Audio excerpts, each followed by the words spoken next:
Hello student, तो कैसे हैं बच्चों। आज के इस वीडियो लेक्चर में हम लोग डिटर्मिनेंट यानी सारणिक, जो कि अध्याय 4 का है हमारा ये चैप्टर। और इस चैप्टर में हम लोग प्रश्नावली 4.2 देखेंगे और इसका हम लोग बेसिकली बेसिक कॉन्सेप्ट देखेंगे। ठीक है बच्चों, इस पूरा बोल दिया जाए कि पूरे अध्याय से कम 10 से 12 नंबर तो पक्का आपका आ जाता है बोर्ड एग्जाम में। ठीक है, बोल दिया जाए ऊपर ही आ जाएगा, इससे कम नहीं आएगा। ठीक है, और इसमें ये जो प्रश्नावली है 4.2, इससे बहुत ज्यादा क्वेश्चन आपका आता है और लगभग 5 नंबर का क्वेश्चन इस प्रश्नावली से पूरा आता है। ठीक है, बोर्ड एग्जाम में। तो आप इसको, ये जो प्रॉपर्टी है ये इसी पे बेस्ड आपका पूरा प्रश्नावली रहेगा। सो ये वाला वीडियो जो होगा प्रश्नावली 4.2 के लिए रामबाण होगा। तो आइए स्टार्ट करते हैं हम लोग बिना लेट किए। राइट, यहाँ पे देखिए, सबसे पहले हम लोग प्रश्नावली 4.2 का बेसिक कॉन्सेप्ट पे अगर थोड़ा सा नजर डालते हैं तो यहाँ पे हम लोग सबसे पहले पढ़ेंगे सारणिकों का गुणधर्म यानी प्रॉपर्टीज ऑफ डिटर्मिनेंट, है ना। यानी कि सारणिकों का क्या क्या गुण होता है, कैसे एक्सपेंड करते हैं हम लोग, है ना, प्रसार कैसे करते हैं, उसका क्या क्या प्रकृति होता है पंक्तियों और स्तंभों के बीच में, ये सभी कुछ हम लोग बढ़िया से इसमें अच्छी तरह से देखेंगे। तो यहाँ पे देखो बच्चों, यहाँ पे अगर हम लोग बात करें तो यहाँ पे शुरू कर लेते हैं हम लोग। ये पहला हम लोग प्रॉपर्टी देखते हैं। ठीक है, यहाँ पे देखिए पहला प्रॉपर्टी क्या कह रहा है, बोल रहा है जो हम लोग प्रॉपर्टी नंबर पहला ले लेंगे। ठीक है, और क्या कह रहा है हमारा प्रॉपर्टी, किसी सारणी के पंक्तियों को संगत स्तंभों में बदलने पर सारणी का मान नहीं बदलता है। इसका मतलब क्या है बच्चों, जैसे कि अगर हम लोग ले लें यहाँ पे एग्जाम्पल के तौर पे अगर ले लेते हैं, जैसे डिटर्मिनेंट मैंने ले लिया है ना, यहाँ पे 2 3 4 5। अब हमने क्या किया ना बच्चों यहाँ पर कि पहले वाले पंक्ति को पहले स्तंभ में चेंज कर दिया। ठीक है, और दूसरे वाले पंक्ति को दूसरे वाले स्तंभ में चेंज कर दिया। तो क्या हमने बोला, यहाँ पर हम लोगों ने चेंज कर दिया तो क्या होगा, पहले चेंज करके देख लीजिए। पहले तो इसी तरह वैल्यू इसका निकाल लीजिए, 5 दूना 10 फिर माइनस 4 तिया 12। तो ये जब घटेगा तो कितना बचेगा, -2। अब हमने बोला कि पहले वाले पंक्ति को पहले स्तंभ बना दीजिए, यानी कि 2 3 हमने बना दिया स्तंभ, है ना। दूसरे वाले पंक्ति को दूसरा स्तंभ बना दीजिए, यानी 4 5। ठीक है, अब इसका मल्टीप्लाई कराते हैं बच्चों। यहाँ पे देखिए 5 दूना 10 हो जाएगा, फिर माइनस ये 4 तिया 12। अब आप देखिए इसको घटाइएगा ना तो -2 ही आएगा। सो यही हमारा प्रॉपर्टी नंबर पहला कह रहा है कि अगर हम लोग किसी सारणी के संगत पंक्ति को अगर स्तंभ में चेंज कर दे, है ना, दूसरे पंक्ति को दूसरे स्तंभ में चेंज कर दिया, तो जो डिटर्मिनेंट का मान होता है बच्चों, जो कि -2 आया था पहले बार में, हमने चेंज किया फिर भी -2 ही आया। तो ये हमारा सारणी का पहला प्रॉपर्टी है ना। चलिए प्रॉपर्टी नंबर सेकंड देख लेते हैं हम लोग। प्रॉपर्टी नंबर यहाँ पे सेकंड क्या कह रहा है बच्चों, देखिए प्रॉपर्टी नंबर सेकंड हमारा कह रहा है, यहाँ पे प्रॉपर्टी नंबर सेकंड कह रहा है कि किसी सारणी का मान 0 होता है यदि इसका कोई 2 पंक्ति या स्तंभ समान हो। कहने का मतलब है कि कोई डिटर्मिनेंट का मान 0 अगर आप बता सकते हैं, अगर मान लीजिए कि 2 को पंक्ति या 2 को स्तंभ कोई भी, है ना, आपका उसका सभी संगत अवयव समान होना चाहिए। जैसे फॉर द एग्जाम्पल, यहाँ पे अगर एग्जाम्पल का बात कर ले, अगर हम लोग जैसे अगर एग्जाम्पल का बात करें बच्चों, अगर यहाँ पे ले लेते हैं हम लोग डिटर्मिनेंट इज इक्वल टू, जैसे यहाँ पे ले लिया कि 2 3 और 2 3 ले लिया मैंने, तो यहाँ पे देखिए ये डिटर्मिनेंट का मान जो है 0 होने वाला है। क्यों होने वाला है, क्योंकि यहाँ पे देखिए ये जो आपका जो फर्स्ट आपका स्तंभ है वो दूसरे स्तंभ के समान है ना। पहले स्तंभ का सभी अवयव जो है दूसरे स्तंभ के संगत अवयव के समान, मतलब ये देखिए पहले स्तंभ का ये 2 है तो ये दूसरे स्तंभ का ये 2 है, ये 3 है तो ये भी 3 है। अब इसका मल्टीप्लाई करा के देख लीजिए आप, 3 दूना 6 फिर माइनस 3 दूना 6।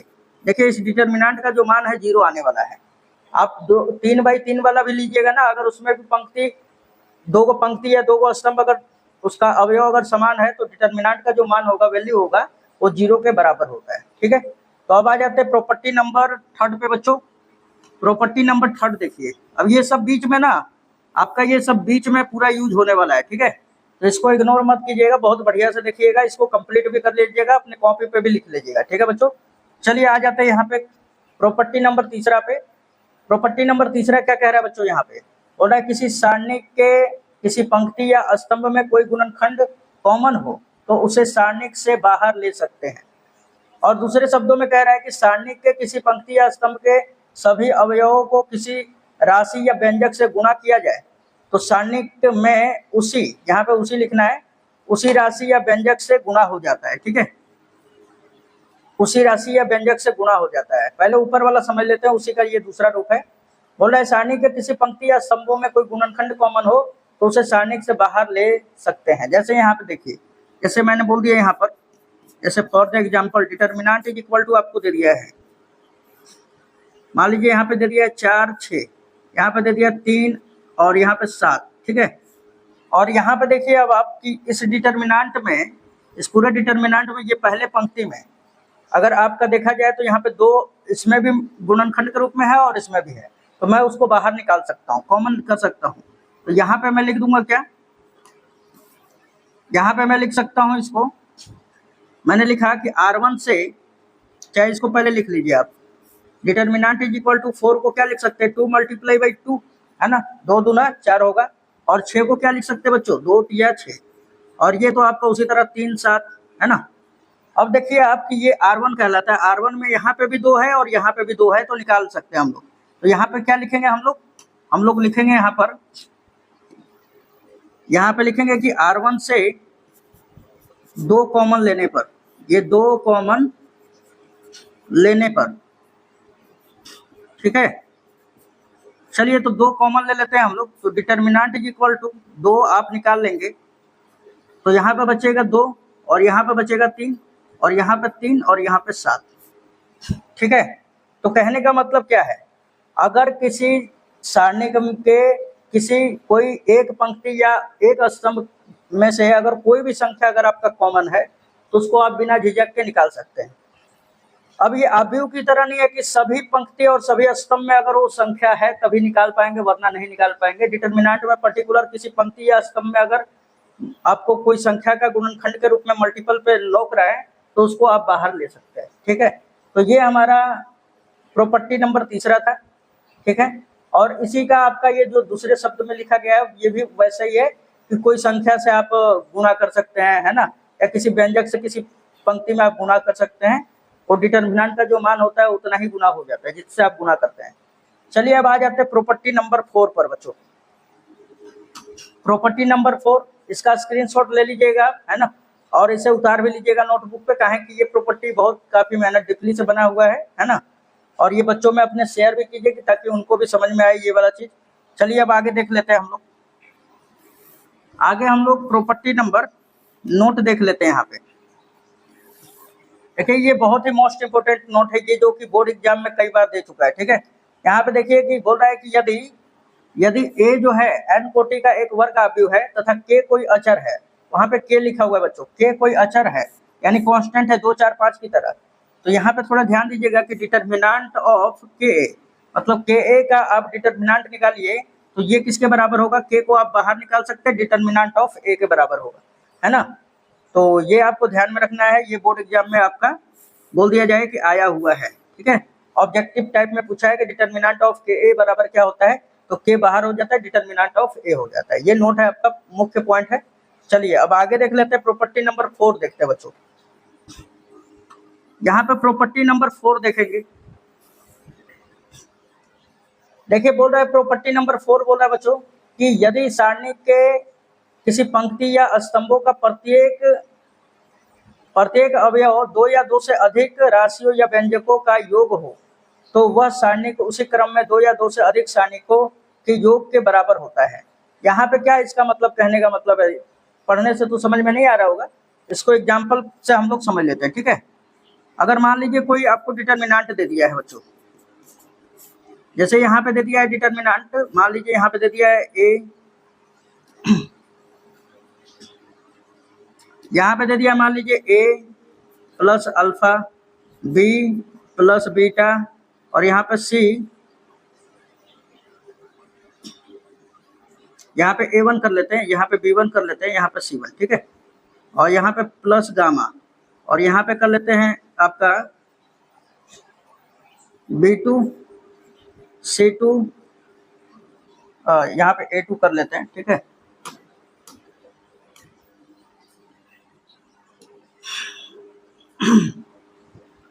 यहाँ पे देखेंगे, यहाँ पे मैंने लिख लिया A2 B2 और यहाँ पे C2।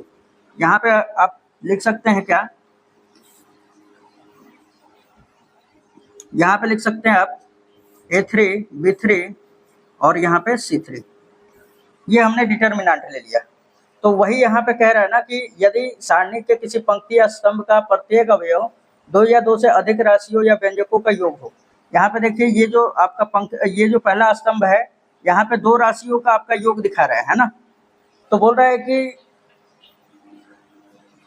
योग हो तो वह सारणिक उसी क्रम में दो या दो से अधिक सारणिकों के योग के बराबर होता है। अब ये जो है आपका दो या दो से अधिक सारणी के योग के रूप में व्यक्त कर सकते हैं आप।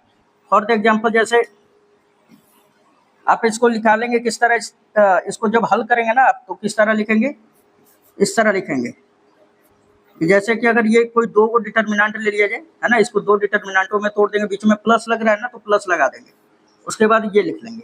अब देखिए इसको लिखने का क्या तरीका है। पहले वाले डिटर्मिनेंट में A1 B1 C1 और A2 B2 C2 और A3 B3 C3 लिखेंगे, है ना। ये A1 B1 C1 और A2 B2 C2 और A3 B3 C3। और दूसरे वाले डिटर्मिनेंट में क्या लिखना बच्चों, इस पहले वाले में A1 B1 C1 लिख दिया है ना, तो दूसरे वाले में अब अल्फा बीटा गामा लिखेंगे। बाकी ये दोनों स्तंभ उसी तरह रह जाएगा हमारा, है ना। तो देखिए हमने क्या लिखा यहाँ पे लिखा अल्फा बीटा गामा, फिर आपका लिखा मैंने A2 B2 और C2, फिर A3 B3 C3। तो अब आप इस तरह इसको ब्रेक कर सकते हैं, राइट। अब आ जाते हैं प्रॉपर्टी नंबर 5 पे बच्चों। उम्मीद है ये समझ में आ गया होगा आपको। प्रॉपर्टी नंबर 5 पे आ जाते हैं।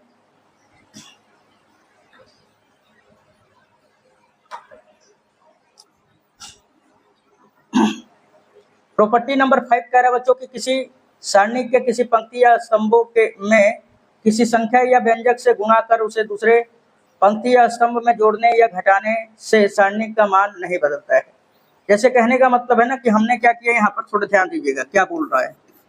यहाँ पे बोल रहा है ये आपका प्रॉपर्टी P5, जैसे मैंने कोई डिटर्मिनेंट ले लिया है, मान लीजिए यहाँ पे ले लिया 2 3 4 5, ठीक है, ये हमने ले लिया है। अब इसका अगर मैं मान निकाल लूँ, वैल्यू निकाल लूँ बच्चों, तो कितना हो जाएगा, ये 5 दूना 10 और माइनस 4 तिया 12, तो ये आएगा माइनस का 2।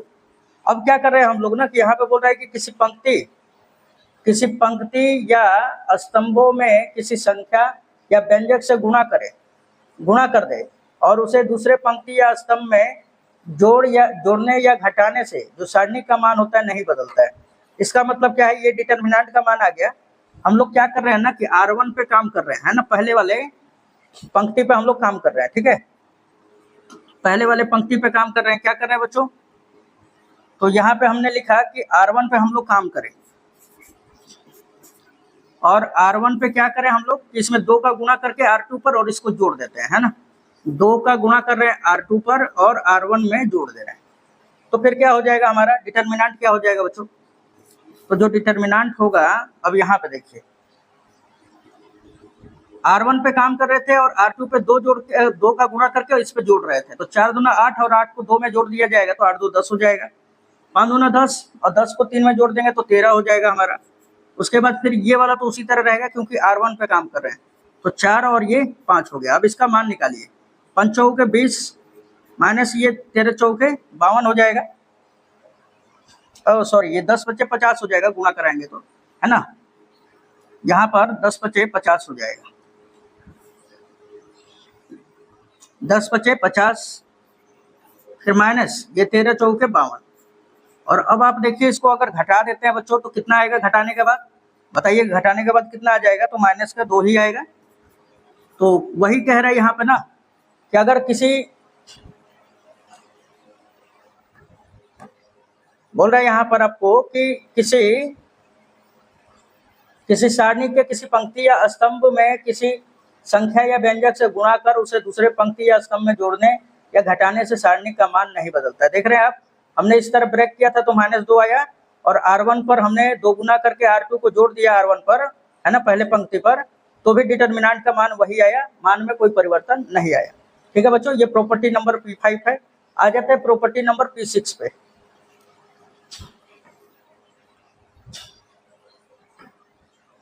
प्रॉपर्टी नंबर P6 देख लेंगे बच्चों।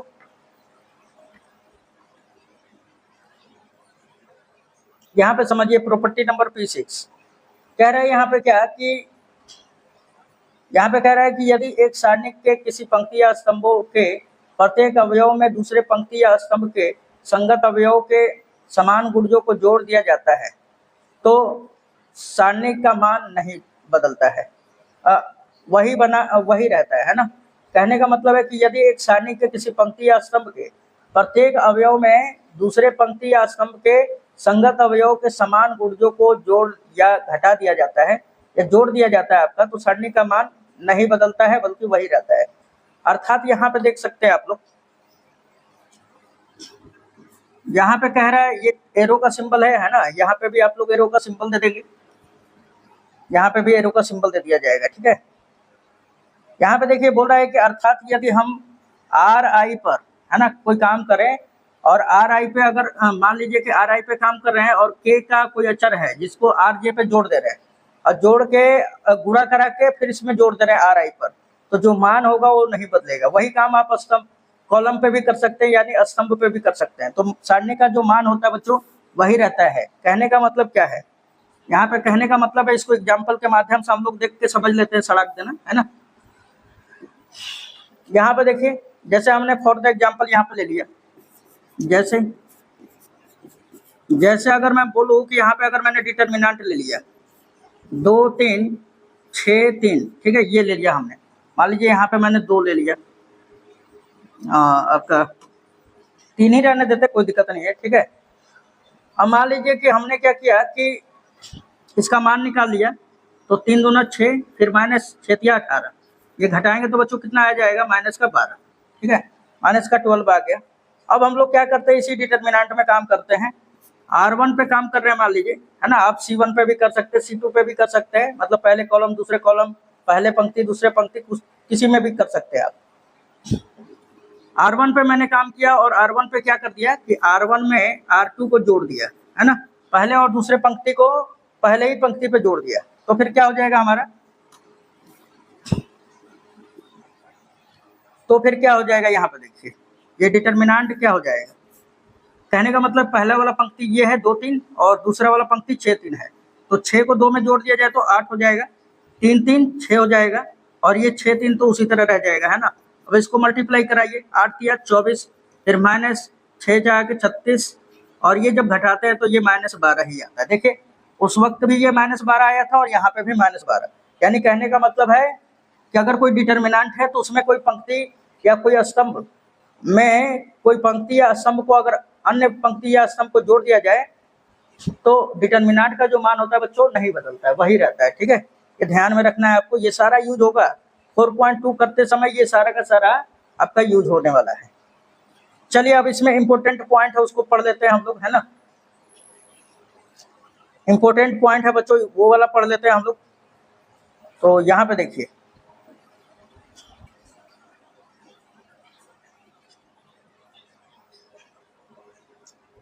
यहाँ पे बोल रहा है बच्चों क्या कि ये इंपॉर्टेंट पॉइंट है जो कि आपको नोट कर लेना है। लिखा हुआ है कि यदि सारणिक डिटर्मिनेंट में, ये आपका एरो है, इसको दे लीजिएगा, ठीक है, और यहाँ पे भी है एरो। बोल रहा है कि यदि सारणिक डिटर्मिनेंट में RI जो है आपको रिप्रेजेंट कर रहा है, RI में हम लोग क्या कर रहे हैं कि RI में K का गुणा कर दे रहे हैं, या मान लीजिए कि CI कोई कॉलम है उसमें K का गुणा कर दे रहे हैं, है ना, के प्रयोग से जो प्राप्त सारणिक होता है डेल्टा डैश हो, तो डेल्टा डैश जो है K गुना डेल्टा हो जाता है। कहने का मतलब अगर कोई सारणी डेल्टा है और उसके कोई पंक्ति या स्तंभ में, कोई पंक्ति हो या कोई स्तंभ है, उसमें कोई K अचर का गुणा कर देते हैं, तो जो नया आपका डिटर्मिनेंट मिलता है, जिस संख्या से उसके पंक्ति या स्तंभ में गुणा किए हैं उसी संख्या के गुना हो जाता है जो पहले का डिटर्मिनेंट है, ठीक है। तो ये तो समझ में आ गया होगा आपको। यहाँ पे कह रहा है नेक्स्ट पॉइंट की यदि एक साथ मान लीजिए कोई RI पंक्ति है और उसी पर काम किया जा रहा है और कोई अन्य पंक्ति में K का गुणा करके जोड़ दिया जा रहा है, जैसी संक्रिया का एक से अधिक बार प्रयोग किया गया हो तो पहली संक्रिया से प्रभावित पंक्ति या अन्य संक्रिया से प्रयोग नहीं होना चाहिए। इसका मतलब क्या है? बोल रहा है कि यदि एक साथ अगर आर आई पर कई गो आपको संक्रिया अगर लग जा रहा है एक से अधिक बार, तो पहली जो संक्रिया से प्रभावित पंक्ति या स्तंभ है उस पर फिर से अन्य कोई संक्रिया नहीं लगाया जा सकता है। मतलब एक बार आप कर सकते हैं, लेकिन आप सोचिएगा कि बार बार उसी पे करें तो ऐसा नहीं होता है, ठीक है ना। ये ध्यान में रख लेना है आप लोगों को। चलिए अब आगे देख लेते हैं हम लोग प्रॉपर्टी नंबर 7। प्रॉपर्टी नंबर 7 क्या कह रहा है बच्चों? देखिए ये काफी मोस्ट इंपोर्टेंट है। ये बीच में ये सारा ना प्रॉपर्टी का जो यूज है आपका, आपको पूछ देता है क्या का नाम है आपका, ऑब्जेक्टिव क्वेश्चन में भी पूछ देता है ना। अब यहाँ पे देख लिया जाए बच्चों, तो बोल रहा है कि प्रॉपर्टी नंबर 7 में यदि सारणी की आव्यूह ए बराबर ए आई जे एन कोटि का विकर्ण आव्यूह हो। एन कोटि क्यों कह रहा है? यहाँ पे जितना पंक्ति और जितना स्तंभ उतना ही का बात होता है ना। सारणी भी आपका एक वर्ग आव्यूह का ही निकलता है, ठीक। तो बोल रहा है कि आपका ए जो है ए आई जे एन कोटि का विकर्ण आव्यूह है, तो डिटर्मिनेंट अगर मैं बोल दूं उस आव्यूह ए का डिटर्मिनेंट क्या होगा, तो उसमें जितने डायगोनल है ना, यानी A1 A22 dot dot dot जितना भी आपका उन सभी का गुणा हम लोग कर देते हैं, ठीक है। जैसे यहाँ पे लिखा हुआ है कि विकर्णों के अवयवों का गुणनफल, कहने का मतलब एक विकर्ण आव्यूह किस प्रकार होता है ये हम लोग देख लेते हैं। जैसे यहाँ पे जैसे ए बराबर आपको कोई आव्यूह दे दिया इस तरह, विकर्ण आव्यूह 2 3 5 और यहाँ पे बाकी 0 कर दिया है, ये दे दिया है मान लीजिए, है ना।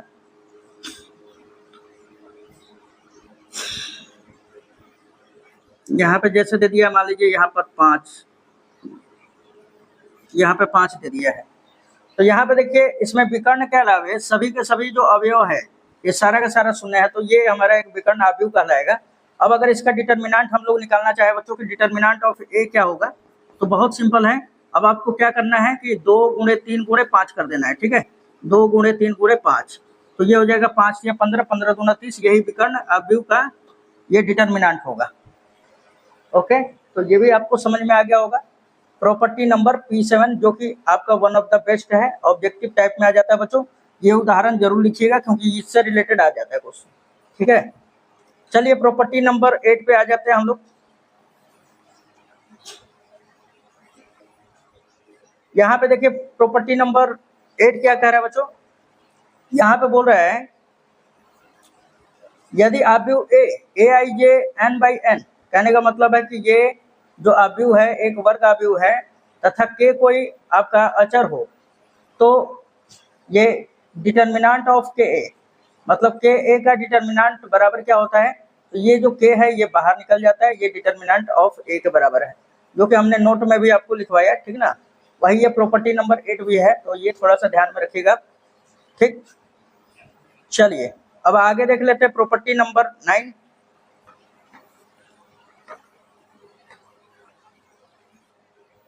देखिए बच्चों प्रॉपर्टी नंबर 9 क्या कह रहा है कि यदि आव्यूह ए और बी समान कोटि के 2 वर्ग आव्यूह हो, कहने का मतलब है कि अगर पहला जो है ए आव्यूह 3/3 कोटि का है और बी भी 3/3 कोटि का है, या ये 2/2 कोटि का है तो ये भी 2/2 कोटि का है, तो फिर डिटर्मिनेंट ऑफ ए बी का मान किसके बराबर होगा बच्चों, तो determinant of a into determinant of b के बराबर होता है। ये बोर्ड एग्जाम में ना बोल दिया जाए ना कि one of the best VVI question है, ये आपका टॉपिक है, VVI टॉपिक है, ठीक ना।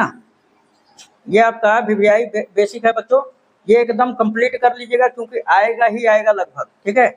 तो ये determinant of a b is equal to क्या होता है, तो दोनों आव्यूहों का अलग अलग डिटर्मिनेंटों के गुणनफल के बराबर होता है। चलिए प्रॉपर्टी नंबर अब 10 देख लेते हैं हम लोग। प्रॉपर्टी नंबर 10 क्या कह रहा है हमारा, यदि कोई सारणी की कोई 2 पंक्तियां या स्तंभों को परस्पर परिवर्तित कर दिया जाता है तो सारणी का चिन्ह बदल जाता है।